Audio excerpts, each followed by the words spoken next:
Muy buenas tardes. Entonces aquí le damos la bienvenida a este encuentro, el cual lo estamos grabando. Estamos terminando con el libro de Deuteronomio, el último del Pentateuco. Permítanme compartirle pantalla y nos vamos entonces a la segunda parte de Deuteronomio, porque la primera la vimos en el encuentro anterior. Veamos algunos detalles de esta reiteración de la ley. Recordamos entonces el contexto. El pueblo, aquellos que habían sido censados, aquellos varones que tenían de 20 años para arriba, que habían muerto, habían fallecido en el desierto a causa de su incredulidad, aquellos que habían decidido no ingresar a la tierra prometida, entonces el castigo de Dios, la sentencia de Dios, fue que murieran, quedaran en el desierto. Entonces, ¿a quién va dirigido el libro de Deuteronomio? Escrito por Moisés también, pero a una nueva generación. Aquellos que tenían 20 años menos o menos de edad, o que tal vez crecieron allí en el desierto, es decir, nacieron y crecieron en el desierto. Vimos en el encuentro anterior los primeros capítulos y ahora nos vamos al capítulo 15. ¿Por qué nos detenemos en algunos detalles de estos? Por ejemplo, Deuteronomio capítulo 15, versículos 1 y 2. Cada 7 años perdonarás toda clase de deudas, lo harás de la siguiente manera. Cada acreedor le perdonará a su prójimo el préstamo que le haya hecho. Ya no le exigirá a su prójimo o hermano que le pague la deuda, porque se habrá proclamado el año del perdón de las deudas en honor al Señor. Lo que Dios procuraba en el pueblo de Israel es que no haya diferencias sociales, ni ricos ni pobres. Entonces, cada 7 años, aquellos que habían sido esclavizados por sus hermanos, habían contraído deudas, no las habían podido saldar, entonces tenían que servir a sus propios hermanos israelitas. Pero al séptimo año debían ser liberados. Esto es lo que aquí está estableciendo Dios. ¿Por qué es importante esto? Porque el pueblo de Israel, luego, una vez que falleció Moisés, Josué, pasaron años, es decir, 490 años, que el pueblo de Israel no cumplió este mandamiento que estamos leyendo. Y a causa de ello, entonces, hubo 70 años de cautividad en Babilonia, así como lo escuchó. Entonces, recapitulamos. ¿Cuántos de estos 7 años que estamos hablando aquí hay en 490 años? Hay 70 años de liberación. Por cada uno de ellos que el pueblo de Israel no cumplió, es que vino el año de cautividad allí en Babilonia, cumpliéndose en total los 70 años que los judíos pasaron allí en Babilonia, lo cual había profetizado mucho más adelante de lo que estamos leyendo el profeta Jeremías. Otro detalle importante, las 3 fiestas anuales. ¿Sí? Aquí lo puede leer en el segundo párrafo. Habían 3 fiestas que todo israelita debía ir sí o sí hacia Jerusalén. Este es un detalle importante a lo largo de la historia que vamos a ir leyendo de la Biblia, del Antiguo Testamento, y también del Nuevo, va a notarlo, que el pueblo debía ir a la santa convocatoria que se hacía en aquel lugar donde estaría establecido el tabernáculo de Dios. Pasado el tiempo, ya ese tabernáculo vino a ser el templo de Dios. Pero ¿qué fiestas estamos tratando aquí? La fiesta de la Pascua. Entonces ahí notemos cómo pasando el tiempo, Jesucristo, ¿sí? Viene y da su vida justamente para la fecha de la Pascua. ¿Y por qué había tanta gente? Porque había gran multitud cuando Jesucristo dio su vida, porque era obligación que todos los judíos vinieran a la Pascua a Jerusalén. Otra fiesta obligatoria, en la cual debían venir desde diferentes lugares, la encontramos en el capítulo 16, versículo 9 de Deuteronomio. Las fiestas de las semanas, o también conocida como la fiesta de Pentecostés. Es decir, Pentecostés, refiriéndose a los 50 días que se cumplieron luego de la Pascua. La fiesta de Pentecostés, la venida del Espíritu Santo. Allí otra vez leemos por qué había de tantos lugares. había de Roma, incluso judíos que venían de diferentes lugares, y en ese momento es la santa convocatoria que hace el mismo Dios para iniciar su iglesia, los primeros frutos que se entienden que son los primeros creyentes. Y tenemos otra fiesta también, que es la fiesta de los tabernáculos. La fiesta de los tabernáculos, la fiesta de las enramadas, donde el pueblo debía recordar los 40 años en los cuales anduvo por el desierto. Allí en Juan capítulo 7, usted en los últimos versículos de este capítulo podrá encontrar cómo el último día de la fiesta, es decir, el séptimo día, Jesús se puso en pie y entonces le dijo: todo aquel que tenga sed, venga a mí y beba, porque de su interior correrán ríos de agua viva. Jesús lo dijo en este momento cuando había una multitud que le escuchaba. ¿Por qué? Porque era la fiesta de los tabernáculos, lo que nos deja ver el Evangelio de Juan. Que si avanzamos entonces en el análisis del libro de Deuteronomio, Israel hasta este entonces tenía lo que se conoce como una teocracia, o sea que quien gobierna es Dios, no gobernaba ninguna persona. Lo hacía por medio de Moisés, que le daba las palabras, y a su vez Moisés por medio de jueces que tenían que analizar, que tenían que determinar juicios sobre las situaciones de las personas. Cuando esta situación excedía a las facultades que ellos pudieran decidir, entonces así recurrían a Moisés. ¿Qué tipo de justicia debían establecer? La que nosotros leemos en Levítico, la que leímos aquí en Deuteronomio. Aquí, como podemos analizar y leer, los jueces serían escogidos por el pueblo hebreo como representantes de Dios. ¿Por qué? Porque tenían que hacer justicia para que entre ellos mismos no se castigaran. Ahí en estas leyes, la ley del talión, el ojo por ojo, diente por diente, ¿para qué? Para que ninguno se excediera en lo que él creía justo, y si no era de nunca terminar. Entonces, si a alguien era herido, ¿qué debía hacer? Cometer lo mismo, la misma paga. Si alguien le era robado un buey, entonces debía devolver lo mismo. Deuteronomio 16:19. No pervertirás la justicia ni actuarás con parcialidad. No aceptarás soborno, pues el soborno nubla los ojos del sabio y tuerce las palabras del justo. Y esto es muy importante, que aunque fue dado allí hace muchísimos años atrás, no aceptar soborno. Y es muy sutil esto, porque hay ciertos lugares, trayéndolo a la vida de hoy, hay ciertos lugares, como los empleos públicos, por empezar, donde hay veces que se dan ciertos regalos, tal vez con mala intención o tal vez con buena intención.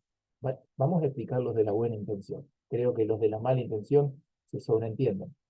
Pero tal vez hay veces que por agradecimiento a un favor, por agradecimiento a cómo se atendió o cómo le resolvió un problema, entonces nosotros, los creyentes que trabajamos en la administración pública, recibimos algún regalo, es decir, un presente, porque aquella persona está agradecida y entonces quiere entregar, ya sea un regalo de alimento o el regalo que a usted se le imagine. Muy bien. ¿Qué es lo que enseña la palabra? Y que en realidad es también un reglamento que existe en la administración pública. No se deben recibir esos regalos. Usted no los debe recibir. ¿Por qué? Porque de alguna manera, como aquí lo dice muy claro, va a nublarle los ojos y no va a poder ser imparcial en cualquier decisión que tenga que tomar. Punto, avanzamos un poquito más. Acá nos vamos a las condiciones para el futuro rey. ¿Cómo es sabio Dios que, sabiendo lo que vendría muchos años después, fíjense que aquí estamos terminando el libro de Deuteronomio, ni siquiera el pueblo ha ingresado a la tierra prometida de Canaán, sin embargo ya Dios sabe que ellos van a pedir un rey y que lo van a tener.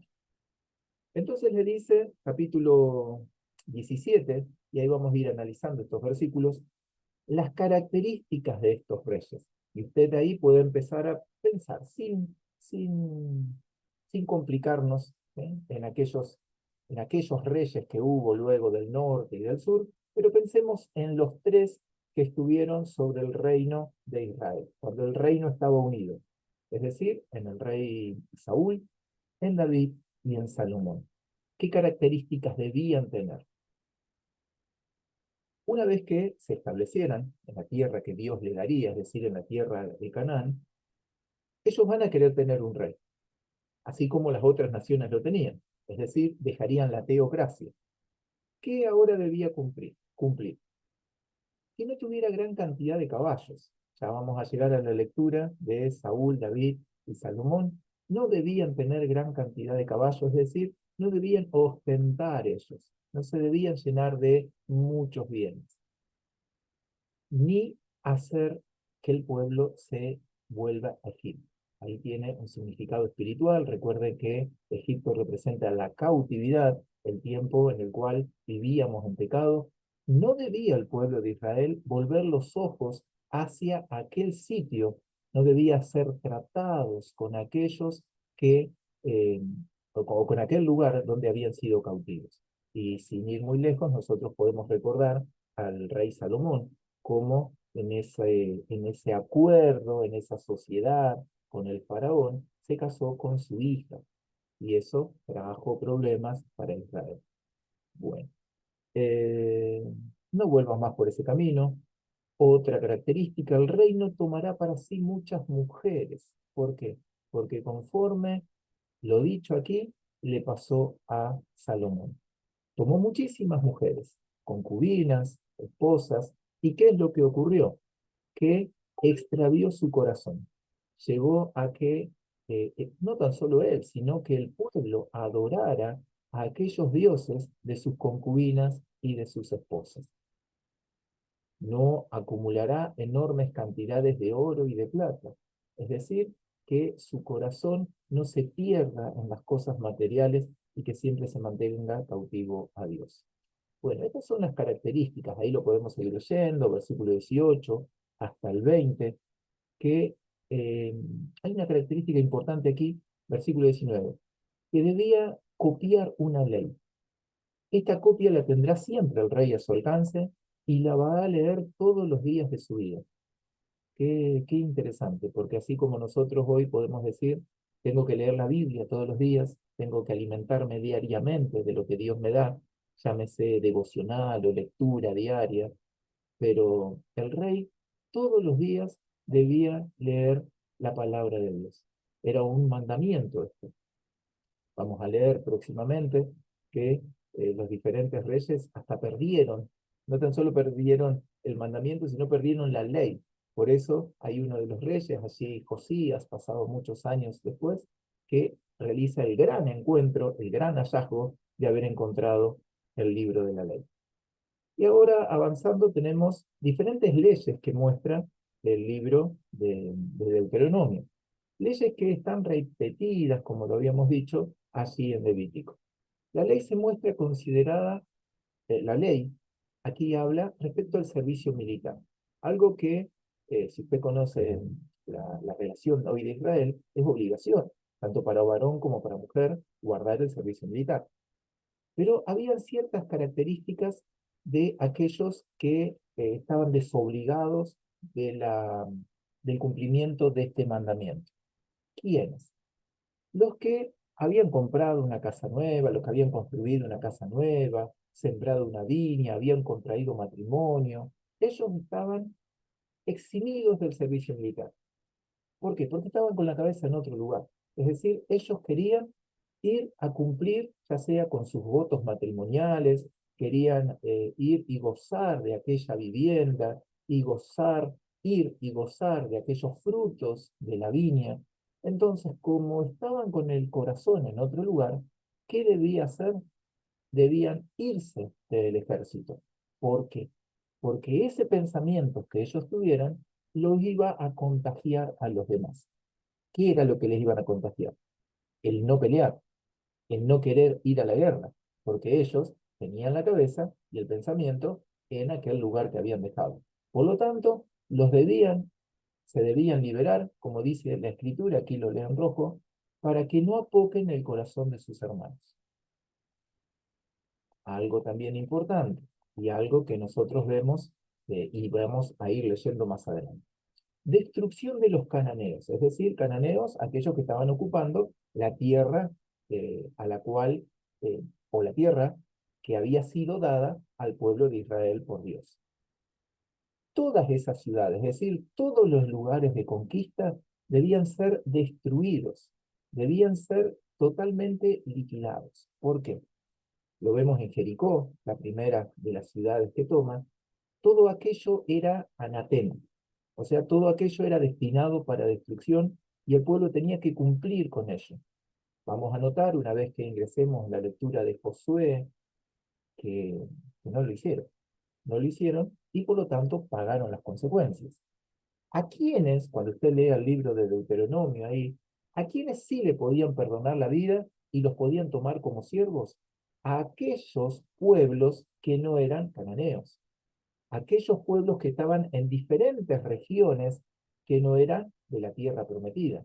Entonces a aquellos sí les podían perdonar la vida y tomarlos como siervos. Por ahí, entonces usted se acordará ahí de lo que pasa con los gabaonitas, cuando vienen y engañan a Josué diciendo que eran de allá muy lejos y por lo tanto ellos podían ser perdonados y sirvieron como aguateros, permítame ahí la expresión.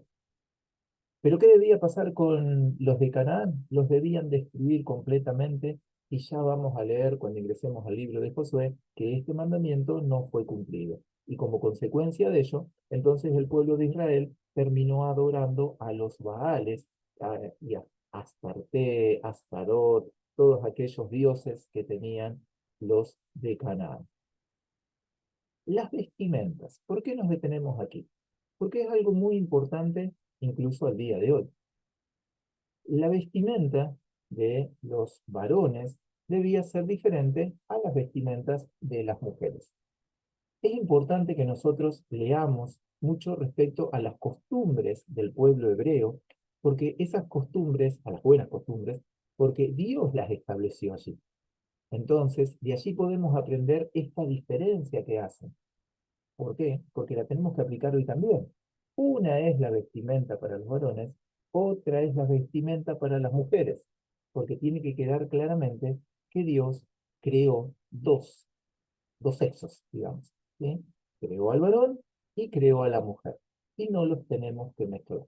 Eso es lo que muestra esta diferenciación de vestiduras. Aquí, ¿sí? Avanzando, capítulo 27, hay un mandamiento que Dios les da respecto al futuro, es decir, una vez que ellos ingresaran a la tierra prometida, que lo vamos a ver en el mapa este que se deja ver. Cuando hayas cruzado el Jordán, colocarás estas piedras sobre el monte Ebal. Estamos capítulo 27, versículo 4. El monte Ebal y el monte Gerizim. Aquellos dos los vamos a analizar ahora en el mapa. Uno para declarar las bendiciones, otro para declarar las maldiciones.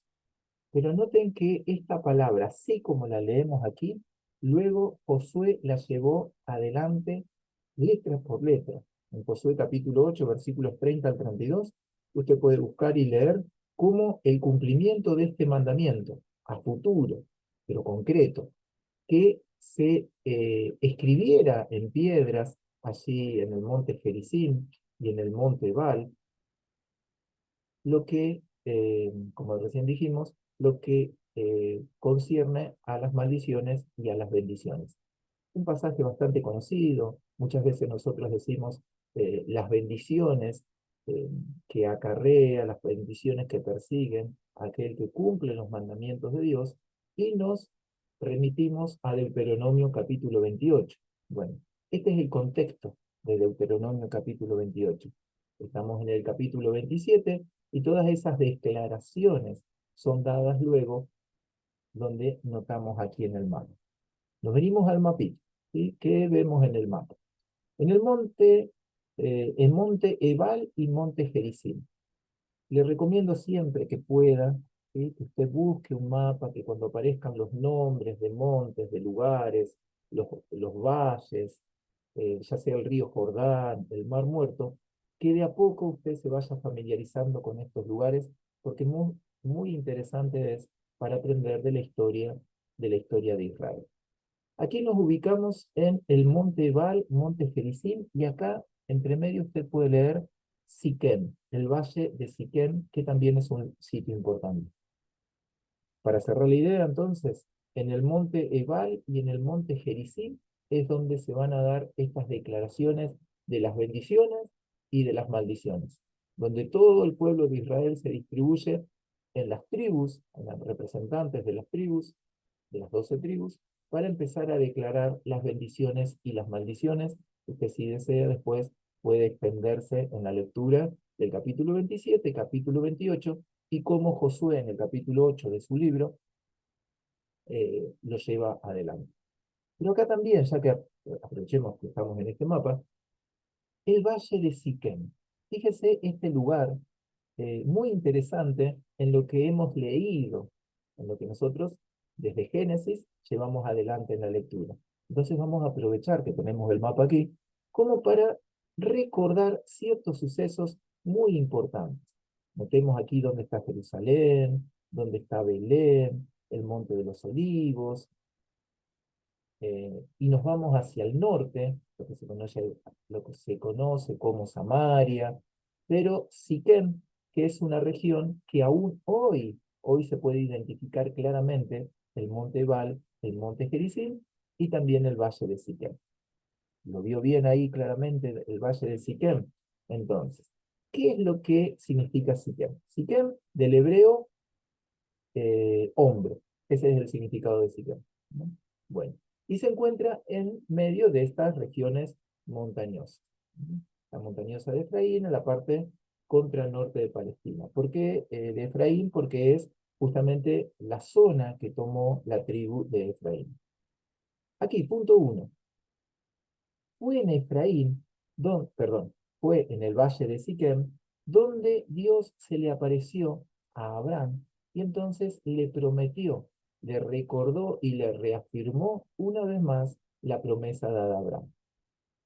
Y entonces, ¿qué hizo? ¿Cuál fue la respuesta de Abraham? Le construyó un altar, lo cual leímos en su momento en Génesis capítulo 12, versículos 6 y 7. Allí en Siquem, cuando Abraham estaba llegando a la tierra prometida. También es un lugar importante cuando Jacob regresó de Padán Aram, es decir, se estableció en Siquem. Recordamos que eh, Jacob regresó con toda su familia, ya sus hijos crecidos, y se ubicó en Siquem. En Siquem fue donde él vino a radicarse, pero allí hubo una situación, una desgracia que ocurrió con su hija, con Dina, donde ella fue violada, y a raíz de eso, dos de sus hijos se vengaron. Los dos hijos, Leví y Simeón, ellos fueron los que se vengaron, tomaron venganza de esa situación. ¿Qué más tenemos aquí? Punto 4, fue allí donde Josué dejó los huesos de José. Recuerdan ustedes que una vez que José murió allí en Egipto, él pidió que cuando salieran de Egipto, eh, cuando se fueran, sabía claramente que Dios le daría una tierra, que llevaran sus huesos. En Siquem es donde descansan los huesos de José y también donde quedaron los restos de Josué. ¿Y por qué lo recordamos esto? Porque siempre el pueblo hebreo le dio importancia a los restos de sus patriarcas. No es que tenemos que adorar, no es que tenemos que hablar con los restos de los seres queridos, pero sí es importante la forma en la cual el pueblo hebreo lo consideró.